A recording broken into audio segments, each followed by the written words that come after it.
Hey Fox, hello and welcome to this YouTube channel. In this video, I'm gonna teach you how to fix an error, which is you must be an administrator running a console session in order to use the SFC utility here in your Windows 11. So without any further ado, let's get started. The very first step that you need to do is you need to navigate into your button search bar, and here please type for CMD. The moment you have typed it, a system called command prompt will appear, where here you n- you need to go with run as administrator. Now the reason why you get an error is you click on open instead of run as administrator.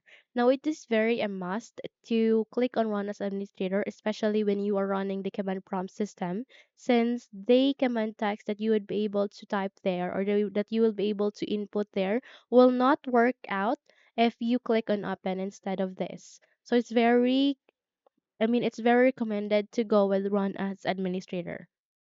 So click on it the moment you have see it, and your account control will ask you to yes, proceed with yes, so that you would be able to open this command prompt as administrator. So you can see it is being stated here. So here, try to type sfc space /scannow, and the moment you have typed that, click on enter, and there you go. Just have to wait until it will start on system scanning.